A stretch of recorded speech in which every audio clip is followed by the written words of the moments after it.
Hello, I'm Sebastian. Welcome to 9 Trees podcast. Today, I will summarize and review the book.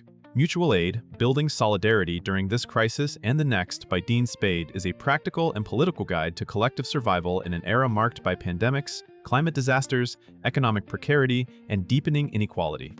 Rather than treating crisis response as charity or individual resilience, Spade frames mutual aid as a way communities meet immediate needs while building power to challenge the systems producing harm. The book draws on a long history of grassroots organizing and contemporary examples of neighborhood networks, disaster relief collectives, and community defense efforts. Spade explains what mutual aid is, what it is not, and why it can be both a lifeline and a strategy for long-term transformation. Readers are walked through common pitfalls, such as saviorism, rigid hierarchies, and burnout, along with concrete approaches for forming groups, sharing resources, making decisions, and staying accountable. The overall message is clear: solidarity is a learned practice that grows through participation, reflection, and collective care. I will give you key takeaways from this book. Firstly, mutual aid versus charity and the politics of solidarity. A central theme is the distinction between mutual aid and traditional charity. Charity often positions helpers as benevolent givers and recipients as passive, while leaving underlying injustices intact. Mutual aid, as Spade presents it, is rooted in solidarity. People facing shared conditions work together to meet needs and reduce vulnerability, while also naming the political forces behind those needs.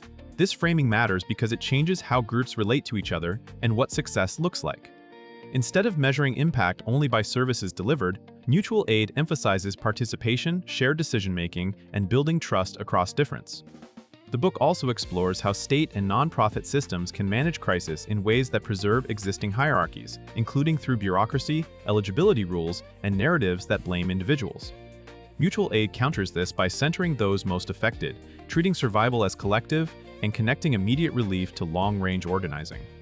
The point is not to romanticize community, but to build practical structures that reduce isolation and strengthen people's ability to act together when institutions fail or cause harm. Secondly, how mutual aid projects start and how they stay grounded. Spade gives attention to the early stages of forming a mutual aid project, emphasizing clarity of purpose and practical scope. Many efforts begin during acute emergencies, when needs are visible and urgency is high. The book highlights the importance of starting with what people actually require, such as food, transportation, housing support, childcare, medication pickup, or harm reduction supplies, then building systems that can reliably deliver. A recurring challenge is drift. Groups can become reactive, chasing every demand without sustainable capacity. Spade encourages setting priorities, creating simple intake and distribution processes, and communicating openly about what the group can and cannot do. Another key element is political grounding. Mutual aid can become indistinguishable from informal charity if it avoids questions about power, inequality, and the role of institutions. The book urges groups to keep returning to shared values, to learn from impacted communities, and to resist narratives that frame people as deserving or undeserving. This topic also includes the value of mapping resources, forming partnerships, and building feedback loops so projects evolve based on real experience rather than idealized plans. Thirdly, decision-making, leadership, and building accountability without hierarchy. Mutual aid groups often aspire to be non-hierarchical, yet they still must make decisions, resolve conflict, and coordinate labor. Spade addresses this tension by focusing on governance practices that distribute power rather than deny it. The book explores approaches such as consensus and modified consensus, clear roles with rotation, transparent documentation, and regular check-ins that surface problems before they become crises. It also examines how informal hierarchies emerge when a few people control information, relationships, or access to resources. A solidarity-based project needs structures that counter these dynamics, including shared access to tools, meeting facilitation that invites quieter voices, and norms that discourage hero narratives. Accountability is another major focus. When harm happens inside a group, ignoring it undermines trust and reproduces the same domination mutual aid claims to oppose. Spade emphasizes practical accountability processes that prioritize safety, repair, and learning, while acknowledging that conflict is inevitable in high-stress work. This topic ultimately frames organizational design as political. The way a group makes decisions teaches members what kind of world is possible and what power can look like.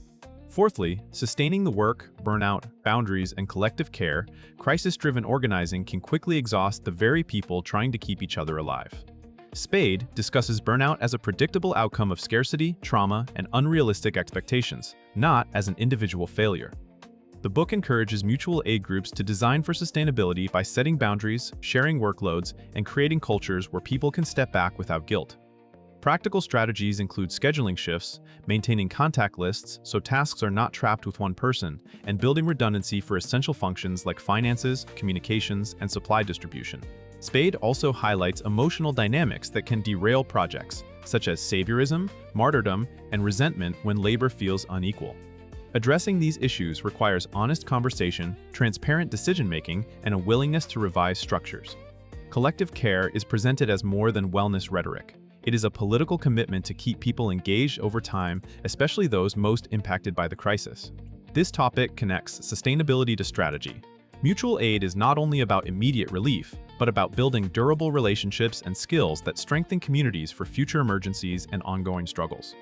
Lastly, from survival to transformation, linking mutual aid to broader movements, Spade positions mutual aid as a bridge between meeting urgent needs and building the capacity to change the conditions producing those needs. The book explains how resource sharing can become a site of political education, recruitment, and movement building when it is connected to analysis and action.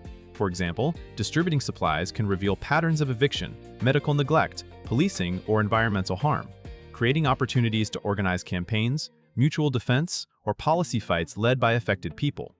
The book also addresses the risks of co-optation, where institutions or funders encourage depoliticized service models that reduce conflict with the status quo.